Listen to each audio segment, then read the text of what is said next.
Welcome to the Home Studio Hangout podcast, where we explore what it's like building, running, and working out of a home studio with your hosts, Joshua Matotek, Andrew Simmons, and many guests in different areas of the music industry.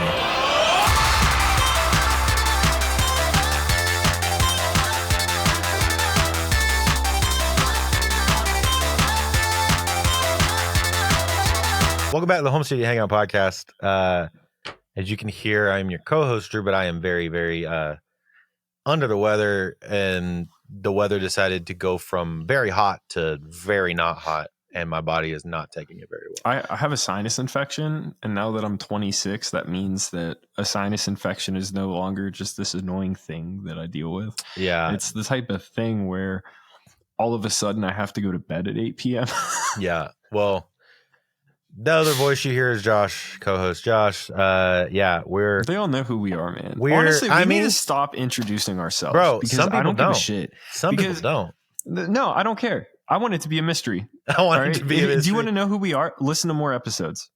That's fair. Make us money first, and then you can figure out who we are. There you go.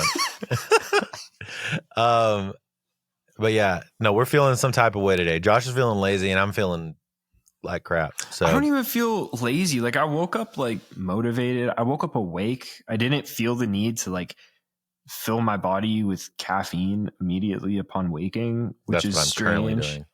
But like now, I'm hitting like afternoon. Like, I just ate a big bowl of chili. Like, I kind of just want to go to bed, but I can't do that. I have a bunch of work. You can't do that at 2:45 in the afternoon on a Thursday. Well, I've done it before.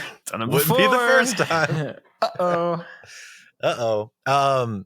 Today is just going to be kind of going around the internet at things that we find interesting, because I feel like there's, the world, the way the world is, there's always random stuff going on. And I feel like taking a couple episodes every now and again to just talk about some stuff that we find interesting is always good. Where I want to start, Josh. Dude, I'm sorry. The way that you were wording that, I was like it would be so crazy if I interrupted you. And I was like, okay, so like the wars that are happening. Because you were like, the way that you said it, you were like, there's always like little silly things happening around the world. And then it's just hard cut to like drone bomb, Yeah, like, Jesus. Josh. Dude, honestly, the way that you start doing me, because you do me so dirty with the clips that you get of me, I'm going to start doing it back to you, but like tenfold, Like, it's just going to be like, I'll send you the raws so that you can just cut your own clips and just, and it's just going to be these crazy. Maybe that'll be the new TikTok strategy. It'll be like this whole thing of like, trying to frame my podcast co-host as the worst man to ever live, to ever walk the earth. Yeah. And we're attempting to cancel ourselves by how we post. Yeah. Jesus. No, the first thing that I wanted to talk about is I think we mentioned it, or Chris mentioned it in the podcast that we did with him, was the SM7dB. I think it's a big deal, right? That's a big deal. This is the first update since the SM7B, right? No, here's the problem. Give me your hot take, Josh. It's time for Josh's hot takes, people. We're 6 minutes into the podcast. It's Josh's hot takes. It's stupid. It's just straight up stupid. They should have just brought back the original SM7. Could they do that? Is that possible? I don't know. I don't know why they stopped making. Why doesn't? Because obviously there's an EQ curve change. Maybe it's a capsule issue, right? It could be a capsule issue. Like, they just don't. Either they don't have the capsules that they made previously in the 7, or SM7 versus SM7B. Because I know that there's an EQ difference and there's an impedance difference for sure. I think the SM7B has a lower gain output too. I think that's what it was. I think they were like, okay, like, no, come on, guys, this microphone. All right, so here we go. The Shure SM7 dynamic mic was introduced in 1973. According to Shure, 7 years of field research went into designing what was intended to be the finest unidirectional dynamic microphone ever. The SM7 uses the same Unidyne 3 acoustical principles as the SM57 and SM58, but has a thinner, more flexible diaphragm. Plus, the SM7 has 3 times as many turns of wire on its voice coil compared to the SM57 and SM58. This reduces the resonant frequency of the mic, and combined with the larger housing, provides rich, low-end response. In fact, the filter switch on the SM7 technically works in reverse of how you might expect. The boost position is actually the ultra-filtered low-end response, while flat inserts a filter to reduce the low-end response. That's interesting. I did not know that. I mean, I guess it makes sense, right? Yeah, it does. As for differences among the SM7, there was an SM7A, an SM7B. The SM7A featured a humbucking coil design to reduce noise picked up from computer monitors and an improved mic mount. The SM7B is a larger foam windscreen, which is included with the mic. So yeah, I guess it's something about like it has to do with the coiling. I heard that part. Yeah, that definitely makes sense. And then also they didn't include this. I didn't know this, but do you know how like people will mod like they'll pull the transformer out of like 57s because apparently it sounds better. Yeah. Did you know that the SM7 doesn't have a transformer? Really? Yeah, it's transformerless. I just found that out like last week. I was pretty shocked, actually. That's crazy. Because someone was like, hey, why, like, if everybody does transformerless mods on 57s, why don't we do them on SM7s? And this dude was just like, because they already don't have them. That's crazy. Like, oh, that's wild. That also makes sense why it's so low on the gain output, right? If it's transformerless. Well, it also makes sense why it sounds more clear than like a 57. Because that's technically, like the mic design, obviously, like mic grills, like the actual physical construction of the mic matters deeply, you know? So like I'm using a 57 right now, and it sounds nothing like how I sound on a SM7. And so I also wonder, like, how close is a transformerless 57 to an SM7? But from my understanding, everybody I know who's like, I did the I've used transformerless ones. It doesn't really make a big difference, and I would rather still just get an old Unidyne. I wonder like if it's I was gonna say, I wonder if it also takes it allows a transformerless 58 allows it to take. Sorry. Coughing fit. I had a coughing fit anyway. Oh, that's perfect. Great timing, internet. Yeah. I wonder if the transformerless allows it to take higher SPL. Yeah.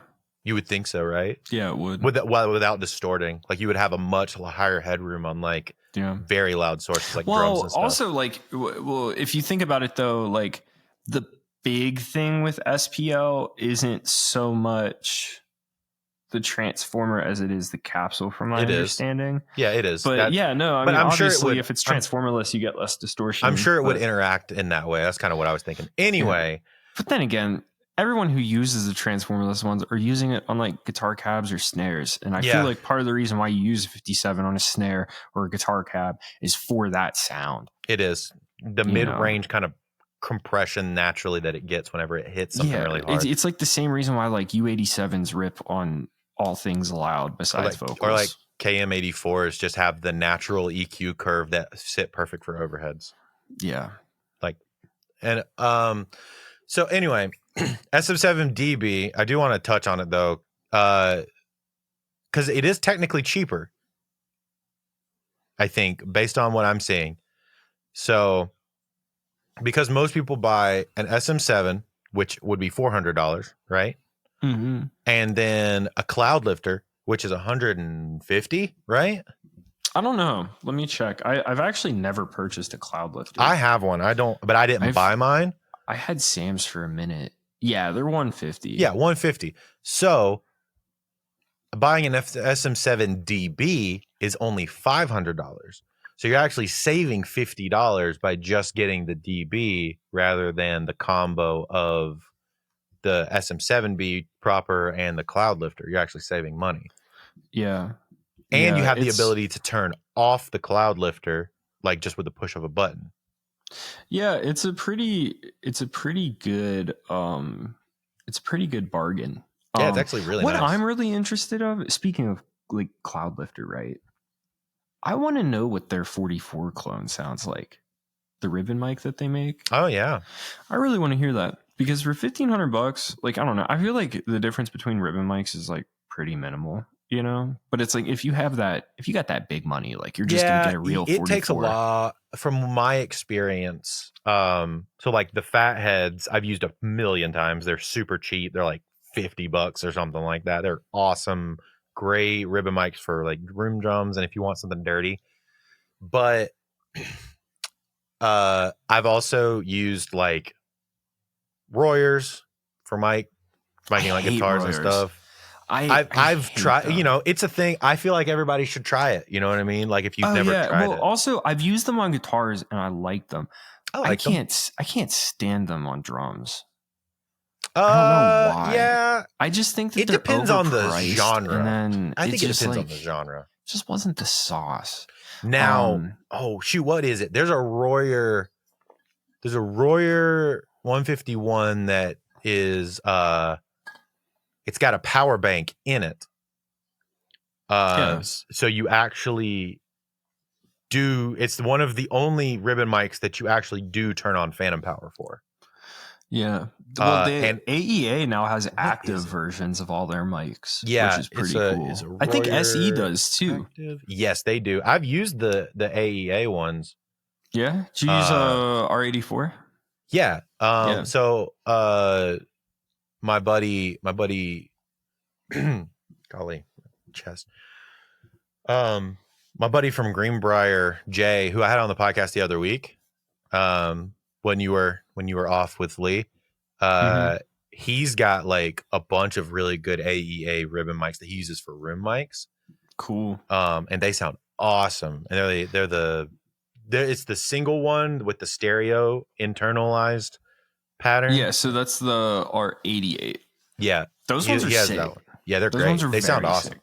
Yeah, I want an 84 really bad, just for vocals. The Royer Active that I was talking about is the Royer R122, and it is. I actually really liked that one. I understand the 121 on guitar cabs is kind of like the thing. I am kind of neither here or there, honestly. And instead of having to deal with the phase issues, potentially, I would rather just like throw a 58 or 57 on it and like just do that. Yeah. But I actually really liked the 122 on overheads because it's active, it's a little brighter. So it like doesn't overly darken it like a 121 would, you know what I mean? Yeah. It's like just naturally a little brighter. I really liked it. Yeah, I want to try like the big bright mic thing on overheads. I've just never been in a studio where KM184s, baby. That's my That's my sauce, dude. I'm talking about like large diaphragm mics. Oh yeah, like, I'll be seeing Keon doing stuff with like he'll have literally left, right, center like vintage C12s. We used vintage U87s on overheads once, and it sounded really good, honestly. Yeah. Especially if you have the vintage U87s and you can get the kit picture right, where you're not just using it for cymbals, you're using it for like the entirety of the kit picture. Yeah, like how everybody outside of metal does it. Exactly, how it's supposed to be done. But if you do it correctly, and you compress it really, really hard, you almost don't need the directional mics outside of the kick. It sounds so full. I want to go to that. I know a lot of guys love doing that with 4038s, going back to ribbon mics. And those things rip. They seem like probably one of the most like neutral sounding microphones, you know? Yeah. Where it's one of those things where it's like, what does your ear hear? Okay, now put the mic where your ear that's is. That's kind of how, well, actually, you know? That's kind of how I feel about ribbons in general, right? Yeah, well, yeah, obviously. It's very much a situational thing. because like I've seen something that I've seen people do is they will track with the 122s. Actually, they'll track BGVs with the 122 because they're naturally just a little darker than what you would use on a main vocal, and they sit better naturally. Yeah, I like brighter background vocals. Like, I think one of the coolest combos on any album ever is how on the self-titled 1975 album they used a vintage U67 on lead vocal, and then all the BGVs were on a Manley Ref C. And it's cool because what that does is it feels like the backing vocals are wrapping around the lead, which is like kind of the sound I always chase. Because you're naturally going to pull those left and right wide doubles down anyway in volume, but because they're brighter, they're going to lift around the side. It does make it's just less EQ work. Cause like typically like if you have a mid heavy vocal, like you're just going to be sucking 2K out of the backing vocal anyway. Yeah. But no, it does make like, that actually makes a lot of mixing sense because it is just less moves. If that's the sound that you're chasing. Some people like a lot of like country records do the thing that I was talking about with the 122, where they'll do darker wides because they want the center vocal to be like really in your face and bright. It's more of like a feel thing. Exactly. It's very a situational kind of scenario.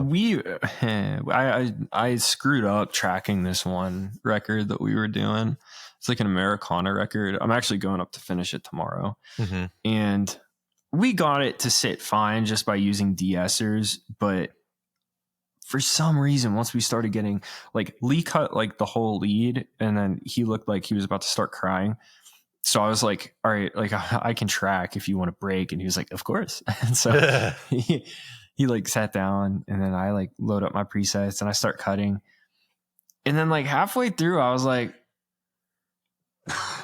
should I have them back up? And I was like, no, it's fine. It doesn't sound that sibilant, but like I'm working on NS10s up there.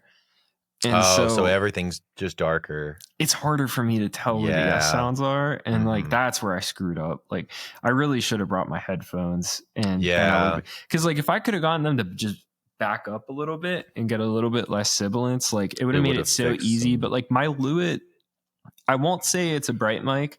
I also won't say it's like super mid forward. Like it's fairly flat sounding. Yeah. But because of that, it can get a little too bright whenever you have 40 vocal layers. Like whenever it's all stacking on top of each other. Yeah. And I forgot to do like rule number one is like if you're cutting vocals, like either have the artist do like different voices or different like positions. Yeah, like slightly change for those stuff. listening, like I was just moving back away from my mic, and I didn't do either of that, and so it was just the same frequency response for each voice, all piled on top of each other. And then I looked down and I was like, we're probably gonna have to de-ess this whole thing by hand. And then he was able to like get the de-essers to work right. Okay. I was literally in the car and I was like, this is terrible. But I think it was because we didn't have a master limiter on. I wonder if the spiff trick that we were talking about would work for that, where it like reduces like some of the S like implosion stuff. But that wasn't really the issue. It was literally just like only the S sound. Like I was about to bounce all the vocals and run them through Melodyne and just pull down the S sound. Oh, gotcha. Okay, so it's like a more of a like a speaking thing. Yeah, and then it was also kind of tough too because like that Lewitt sounds sick. But like for that record, like I really wish that we had something dark, you know, because like the references were very much in line with like the new Zach Bryan album. I was real stoked. Also, here's a heartbreaker for you. His vocals sound incredible. And obviously the record is cut to tape. But I was like, I wonder if like they used a funky microphone. And of course they didn't. Of course it's like a one of a kind vintage U67.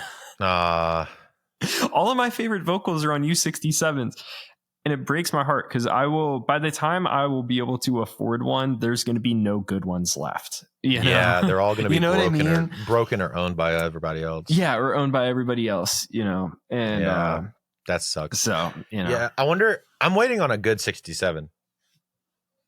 Talking about mics, because we're having kind of like a mic heavy conversation right now. I really wish like somebody like Golden Age or somebody like that would do a really good 67. Well, I think the problem is so first of all, it's hard to get a good 67.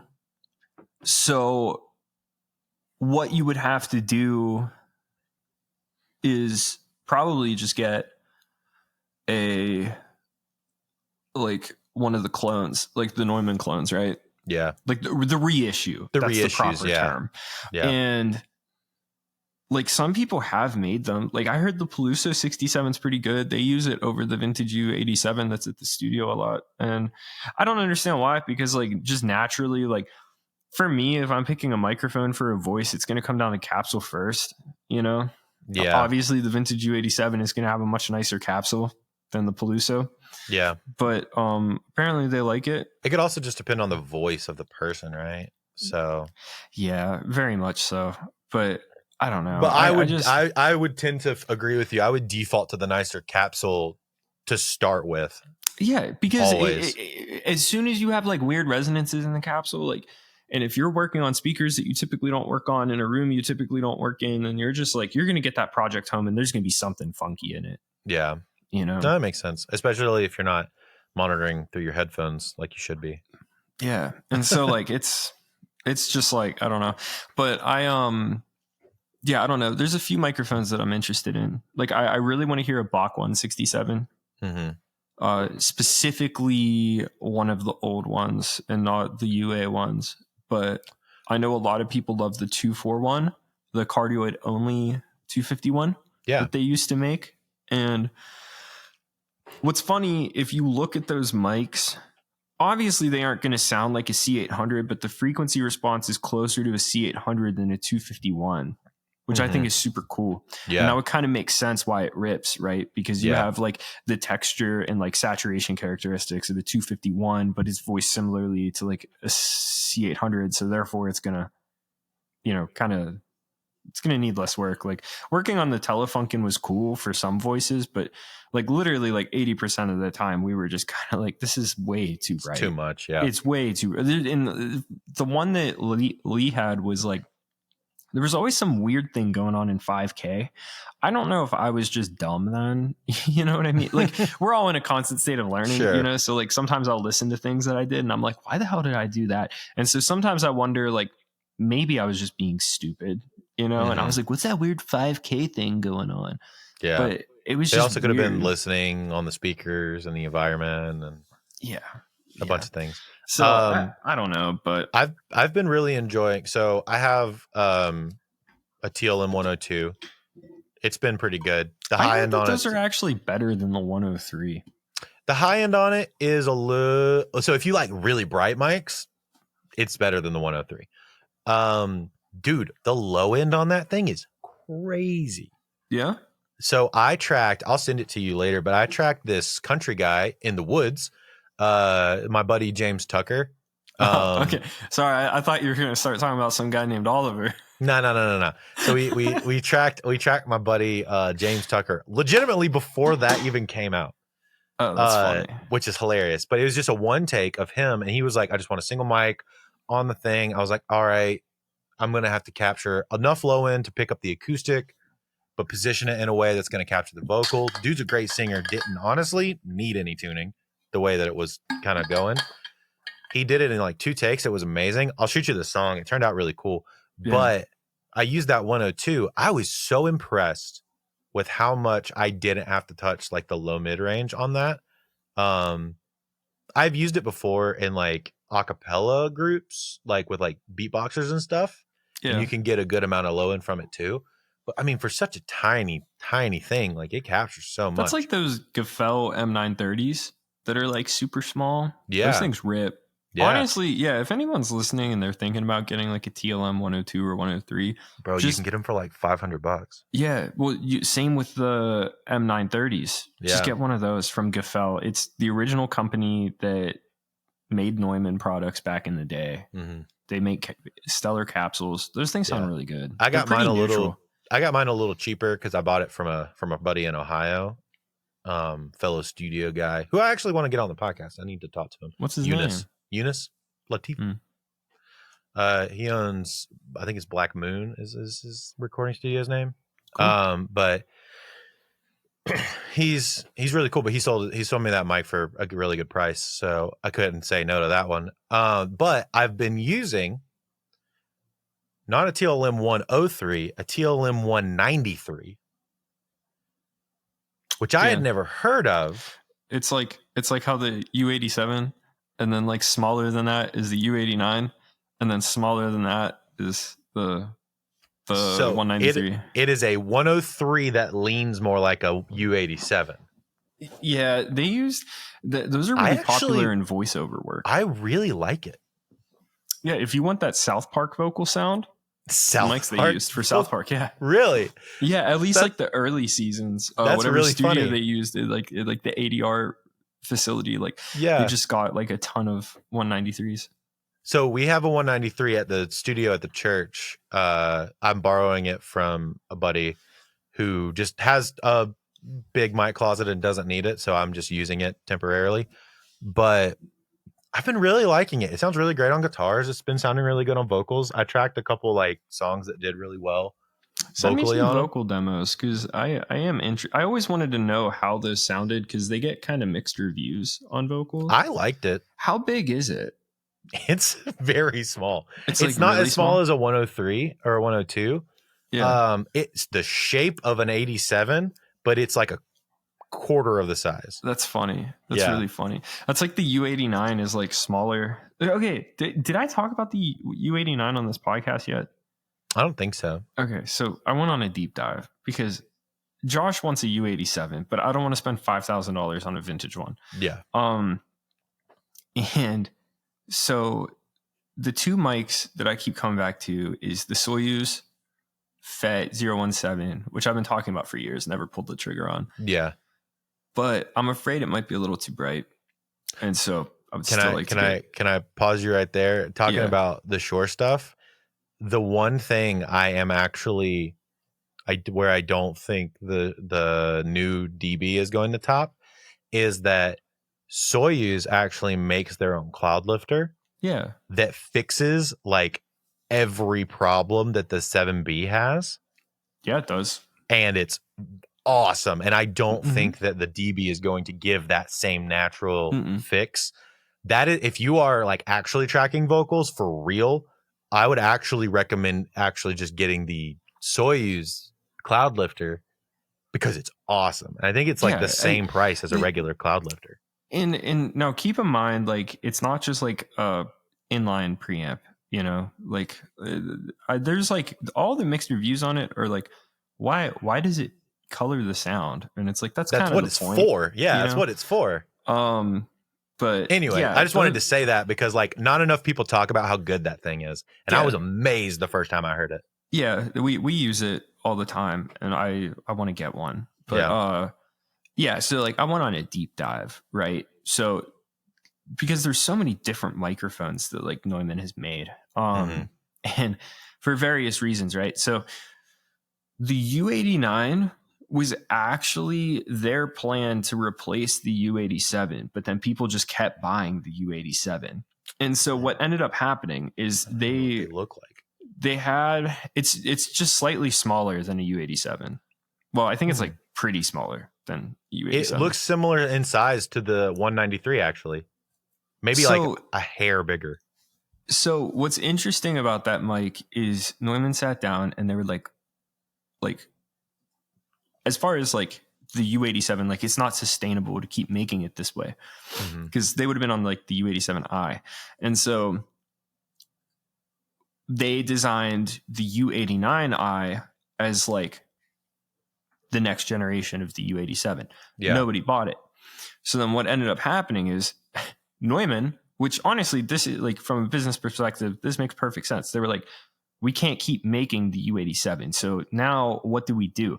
Why don't we use parts from the U89? And so that's what the U87i is? No, that's what the U87ai is. It has mind you, I'm not a technical person. I went on a stupid long deep dive on this, and it all made sense whenever smart people were explaining it to me. Yeah. But so the idea is that the U87ai is essentially like a Frankenstein between a U87 and a U89. And what that resulted in is a more sensitive microphone that distorts easier. Yeah, I really don't like the AI as much. The AIs sound bad. They do not sound like $3,600 microphones. No, they don't. 100%. No, I get better sounds out of my 102.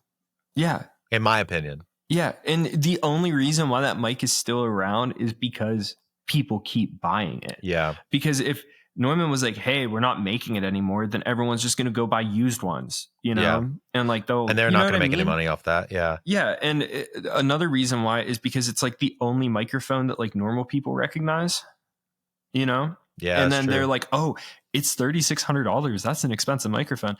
That's going to sound good on me. And then they hear themselves through it and they think it sounds good when really there's like way better options out there. They're colored by the price tag. So yeah, the U89 is way darker than a U87, and it's like what the U87 should have been. And maybe that is your mic.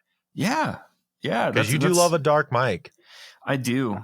I've been talking about how I hate bright mics forever, but then like all my favorite vocals are either vintage U67s, U47s, or something like a C800. Yeah, but like vintage, those they're just gonna, the top end is gonna just sound different. Like it's not gonna be the same. That's like the craziest thing about the U67 is that like like the tolerance levels were so high on those, and they all age differently, and then they've all been repaired differently. Yeah, so now they all sound different. Like, yeah, to the point where like it's impossible to like really get a good one unless if you have a lot of money. And you know, I've used a good one in that studio in Charlotte, and it was great. I loved it. Yeah, but the difference between it, because we had that one at that studio in Charlotte, and then the other studio I was working at in Greenville at the time had an AI, and just the going from one literally to the next day to the other one was just like, I was like, oh, I hate I knew I didn't like it, but I wasn't sure why. And then listening to them like a real one versus an AI one, I was like, oh, I just don't like this like at all. Another thing is too, I definitely prefer tube mics over FET mics on most vocals. So like that's another thing too, where it's like there's still that thought of like, oh, I'll probably end up getting like an 89 and then like not liking it. Yeah. But I mean, I don't know. Yeah. They're cheap though, dude. Like you could get them used for like almost half price. Yeah. Good. I'm seeing them for like $2,000. Yeah. So it's really not bad. That's not bad. But yeah, I would actually recommend the 102 and 103s for like, depending on basically what you like. The 193, if you can snag a deal on one, I think you can get them for like 15. Yeah. I really like them. The 67, the TLM 67 is also really, really good because it's just a straight up Neumann K67 capsule transformerless design. Yeah. And like, I feel like it's kind of more, it's like a cleaner version of like the U89. Yeah.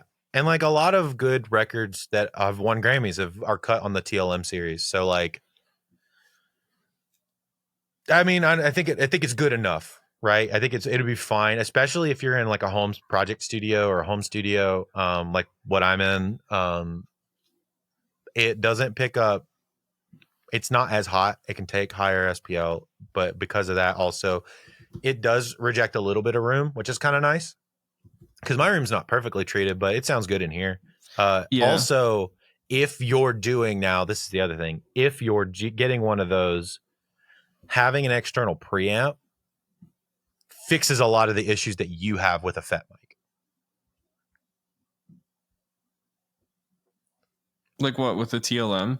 Yeah, with the 102. So my 102 going into my Avalon is like the combo for me. It's been great because like I can darken it with the tubes, and then like it fixes. Like I knew going into it I was gonna work because it's a little brighter, but the tubes will kind of like balance some of that, and then I can use the EQ on the hardware to darken it slightly, and it sounds more natural and basically kind of bring some of that down, and it feels more like a 103 or a 87 style thing. Yeah. For like significantly less. The only other mic that I'm like super, super interested in Well, there's two microphones that I'm super, super interested in, and they're both like out of my price range, sort of. But the one is a Flea 47 because they're like the best 47 clones. But then like 47s are pretty picky with voices. And so I'm really interested in the Soyuz 017 tube because it's technically a K67 based design. And so like I wonder like maybe that's like the poor man's, you know, U67 now. But yeah, they're also I've used one of these. So expensive. I've used one of these. The tube one? Yeah, I think it was the tube one. How did it sound? I'm trying to remember what I used it on. Because Jay Arrington from Greenbrier is a big mic nerd. Mm-hmm. So he just would buy stuff and cycle through things and try a bunch of stuff. I actually used Phoenix pre's for the first time at his studio. He's got an 8-rack of Phoenixes because one, they sound really cool because they distort really easily, like in a good way. They sound dope on drums. So that's what he uses them for. They're like his drum pre's. That's cool. But I think I used it on guitar, on an acoustic, and I loved it. I thought it was great. Oh yeah, I'm sure. Yeah, I didn't try it on a vocal. So I know a dude who he had weird. a U87 and he sold it and got one of those, and he's like, I have no desire to get another microphone ever. Yeah, I mean, they're really nice, and then I know a lot of people. I mean, they're priced up in that range at $5,000, 4,500, something like that. So yeah, I know a lot of people who just got the UMT70S from Gifel because it's like it's a transformerless FET mic. Yeah, which is it sounds really, really good. It's like an M7 capsule, so it kind of has like a FET 47 vibe, but it's like a little bit more easygoing. And so that's another strong contender for sure. But I don't know, microphones are so annoying. Microphones can be very finicky because they're all expensive and none of them are perfect. Yeah, you kind of need like 3 or 4 to like have a really solid flexible mic locker.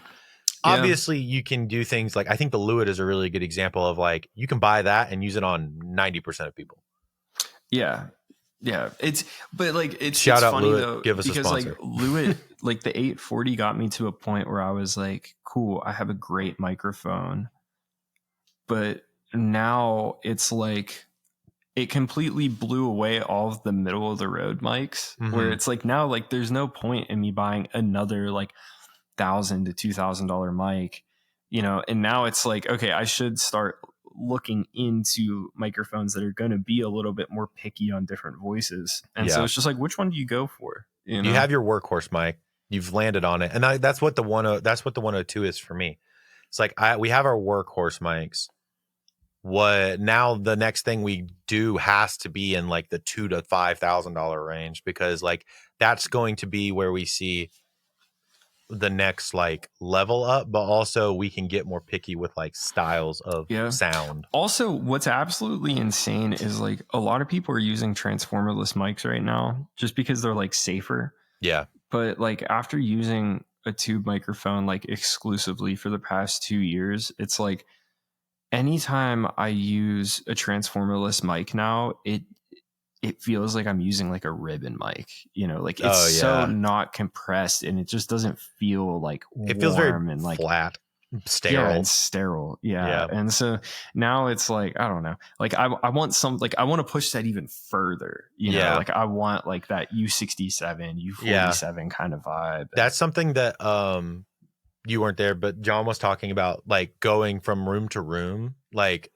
being able to try out a bunch of different gear. He's like the biggest takeaway he basically took from like all of those different instances of working. He got to kind of mentally piece together like what do all of these things sound like, but also like how important your vocal chain can be when tracking, right? Not only for like listen back for the singer, which I think is also super important, but also like it makes your mixing just so much easier. Like it's basically done. You're going to do a little roll off, a little mid-range dip in the right spot, a little lift, and that's kind of it.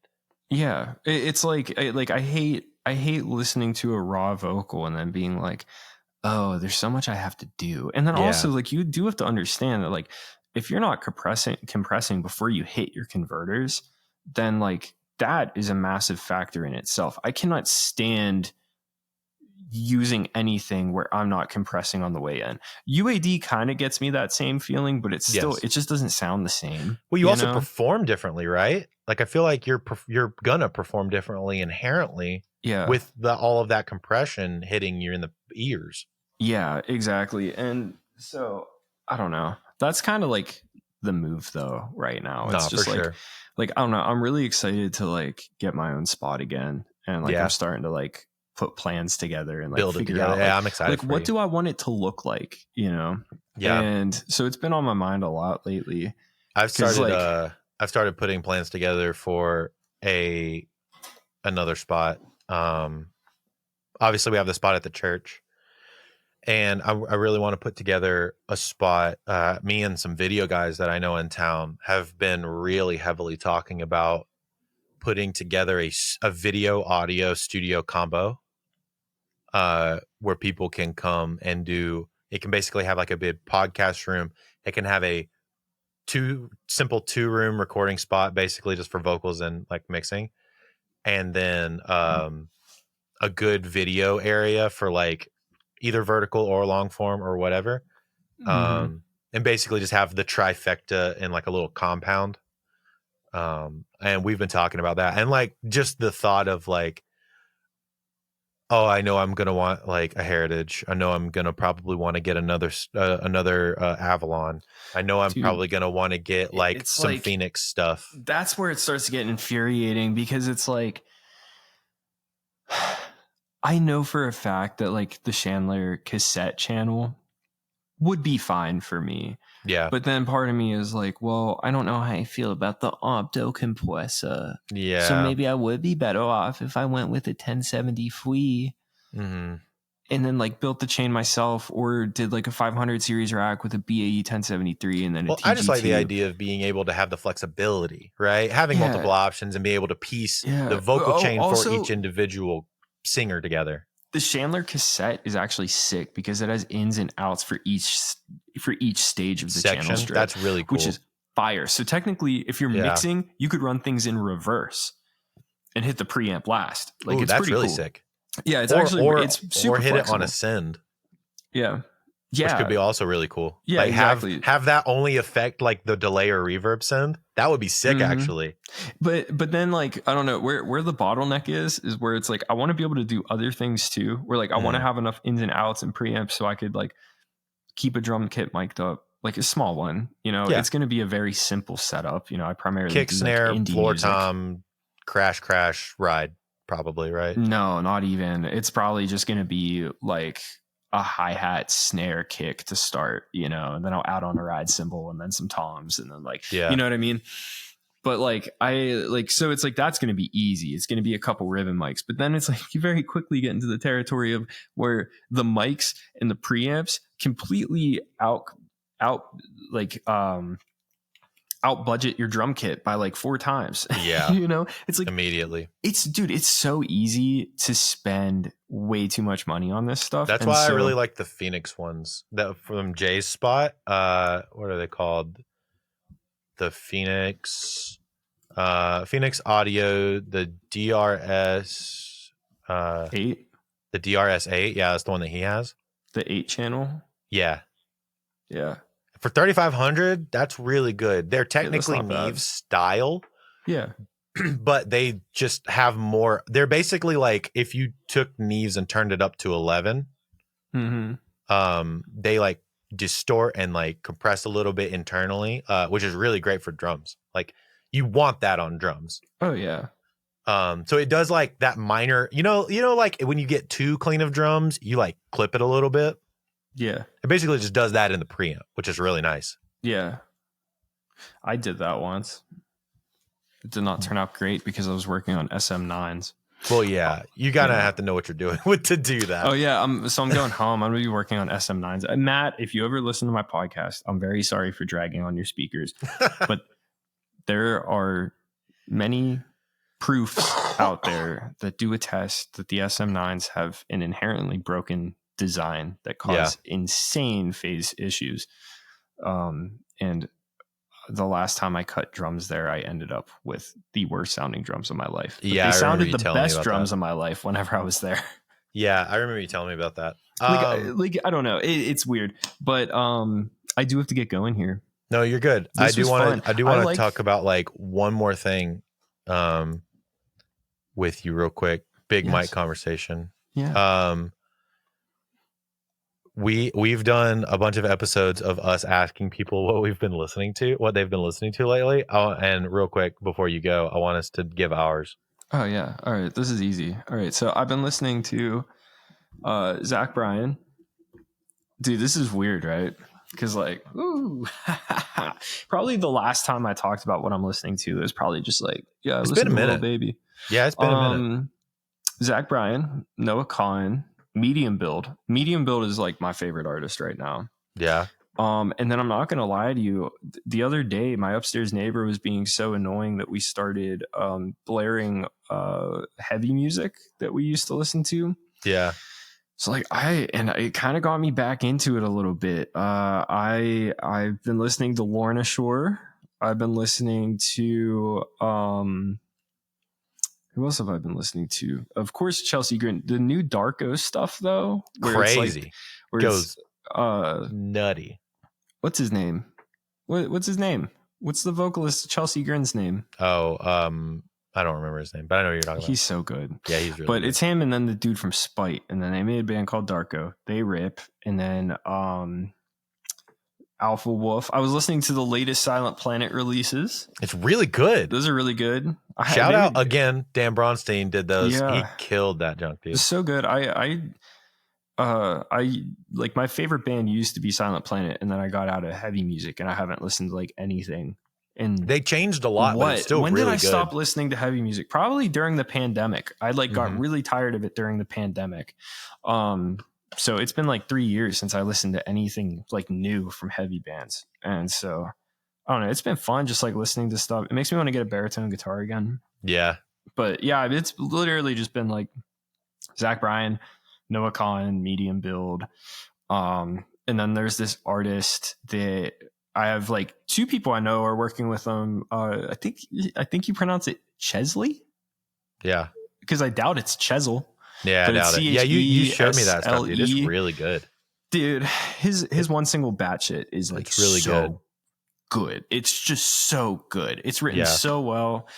And then other than that, like I have a ton of just songs. Like I go through all the Spotify playlists and then I just like songs and then I listen to them whenever I'm like, oh, I need some inspiration. So we're going to shout out some of these people real quick. We got Jack Kays, who I found on TikTok, not because of his music, but because I like his cooking videos and he seems like a nice guy.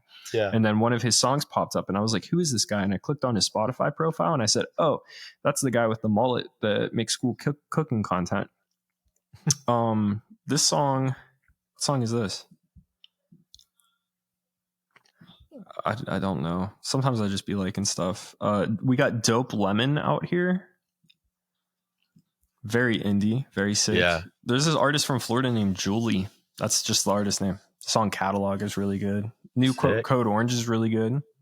Yeah. And yeah, that's basically. I'm very much back. I'm back, baby. I'm listening to stuff. Indie Josh is back. Good, dude. And Metal Josh is kind of back. I was playing Veil Maya earlier. Dude, it's new Veil Maya is pretty dope too. Wait, they have new music? Yeah, they dropped some like semi-recently, a new record. It's pretty cool. I've been on Thornhill, who's a band. They're sick. Their new single just dropped like this week, and it sounds like first two records Muse, which was my favorite Muse. It's so awesome. That's super cool. Yeah. Viper Room is what it's called. It's such a cool song. Cool. When you listen to it, you'll get transported back into like, I think it was like what, Knights of Sidonia or whatever, like era Muse. It's so cool, man. I love it. With the floaty vocals, with all like the crazy like down-tuned guitars and stuff. Yeah. It's awesome. And then I've been listening to Polaris. Nice. New record, it's pretty cool. R.I.P. to their guitarist. Bro. R.I.P. Their that guitarist, heart, man. He was my age. I know, that's crazy to think about, dude. Yeah. So yeah, RIP, much love out to the Polaris family. I've been listening to this dude named Blue, BLU. He's a hip hop he's like a rapper, hip hop guy. Blue in Exile. It's called Below the Heavens. It's really, really good. I've been digging. What else have I been listening to? Seb. A lot of these have been like recommendations from like people from the podcast, which is kind of fun. I've been like really digging a lot of the stuff. Oh, Looney. Looney is awesome. It's a girl from Toronto, and she does the coolest like lo-fi R&B stuff. I've heard of her. Dude, it's awesome. It's such a mood. Like if you're into that kind of mood, I have waves with her where I'll like only listen to her record. She's got a record called Soft Thing. So it got a blue cover. It's like 8 songs. It is such a good record. Especially if you're into like minimalistic lo-fi production. There's just not a lot there musically, but it's just everything is performed and engineered so well.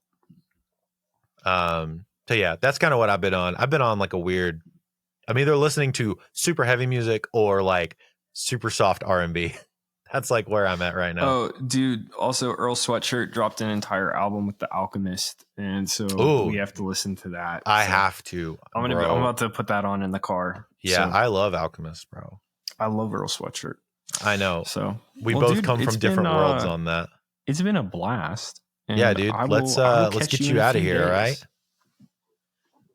Let's get you out of here, listener. Thanks for listening. Thanks. Yeah, Josh, thanks. If you haven't yet, leave a review. If you're on Spotify, leave a review. If you're on Apple Podcasts, leave a review. It helps get the podcast out to other people and listening. So if you're watching this on YouTube, hey, thanks. Subscribe, drop a comment. Tell us what your favorite mic is. Tell us what mic you want to get, or if any of these seemed super interesting. And yeah, we will see you guys next time.